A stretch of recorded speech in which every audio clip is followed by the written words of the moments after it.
What's up, Kinks? It is NappyFu all up on your screen, and today is a NapChat video. I want to talk about that trim, that snip, what we don't like to do, but here's some reasons why you might need to.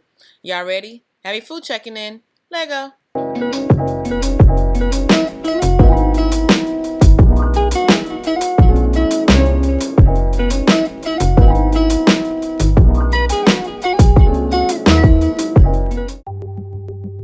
Alright y'all, so today's video is not necessarily how to trim your natural hair. I already have a dedicated video for that and I encourage you to check it out. I will put a link to this in the description box and in the top right hand corner underneath the letter I being information. Okay, make sure you check it out. Today I just want to talk about a few signs you want to look out for that will let you know it's time to trim those kinks, and also give some realistic tips about trimming your hair. First one being, you want to start on stretched hair. You don't want to leave your kinky hair in its natural state because you will not be able to evenly see what needs to be trimmed out. Having your hair stretched, whether you have kinky hair, coily hair, or curly hair, makes it a lot easier to see what ends needs to go and what can just stay remaining there. So yes, you do want to have stretched hair. I mean, unless you're doing like a diva cut, but as far as I know, the best way to trim our kinky hair, is to have that sucker stretched. Okay. Two ways I stretch my hair when I'm about to give it a thorough trim. I use a blow dryer, keeping the temperature between warm and cool.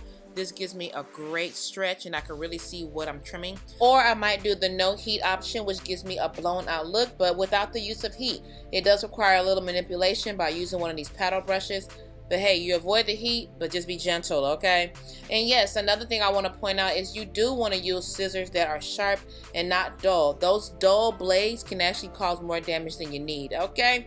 And you want to trim what is damaged. Trim off the split ends, trim off the withered ends, trim off the knots, and nothing more than that, okay? You don't want to cut off more than you need, because I'm telling you, you're going to feel like your hair is not growing, but what's really happening is that it's not maintaining that growth. Something else you want to do is work in sections. Yeah, working in sections just makes it a lot clearer to see what are you trimming. And for those that like to trim in shape, working in sections is definitely your best friend.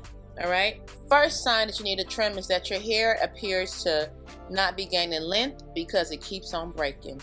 Yep. In order for hair to be noticed, in order for you to notice your hair is growing, you have to make sure you're not having more breakage than you are having growth. And that's the problem for a lot of us. A lot of us feel like our hair is not growing. No, it's because your hair is breaking and shedding faster than it's growing. What could be causing that breakage is the withered ends, the single strand knots, the split ends, and so on. So y'all, that snip is there to be your friend, not your enemy.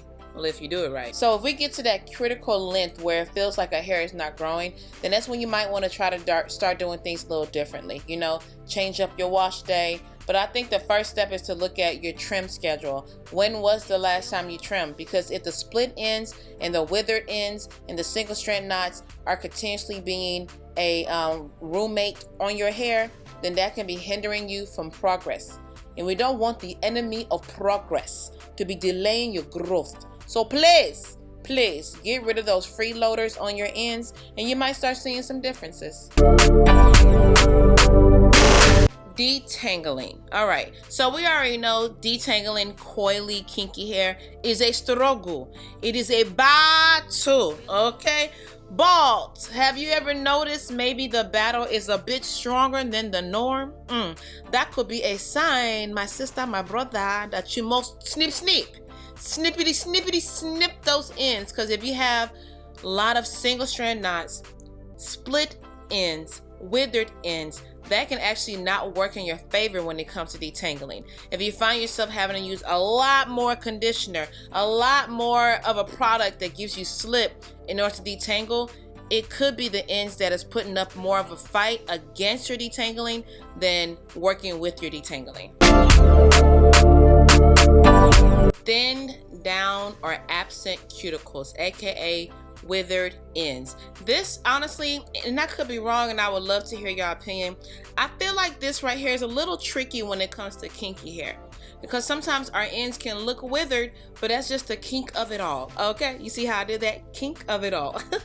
Okay, anyway, sorry. And with that being said, that's why I kind of like the way that I trim my hair, because I can feel for the witheredness. So I'm going by the feel of my ends and whether or not it's withered, as opposed to what it looks like, because those looks can be deceiving. You feel me? But typically, if you do want to try to have a definition to how would it look, withered ends is see-through. Like you can see through it to the next city. That's withered ends, and that has to go. Okay. Now, I've heard a few kinks say they are not bothered by withered ends, but I kind of feel like you should be, because withered ends leads to split ends and single strand knots and so on. And those are definitely enemies of your progress. So please, y'all, grab them scissors and let's get to work. So when they say trimming your hair helps your hair grow longer, I mean, it doesn't in the sense of, oh, it stimulates growth. No. But it does allow your hair to now maintain the growth that it gets from month to month. So at the end of it all, do you need to trim your hair on a regular basis? Y'all, yes. Remember, we are all individuals. So I know we all know at least one person who never trims their hair and their hair is long. That's good for them, but that's not you, sis. Sis, bruh. It's not us. It's not me. It's not you. Okay? Majority of us needs to trim. We need to have a trimming schedule. Okay?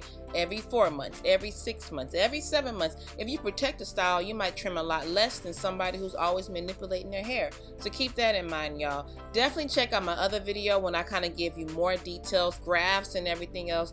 Check that out, y'all. So I have a freshly new trimmed set of kinks all on your screen. Contour is feeling good, okay? And in order for me to keep her feeling good, I have to keep up with this schedule. I too suffer from not wanting to trim my hair, y'all. But I mean, I get it done. You feel me? There's a reason why our hair feels great after a trim, because we got rid of the haters. Oh, got it. And now this brings us to today's NapChat question. What is your hair trimming schedule? And what method do you like to use when you do trim your hair?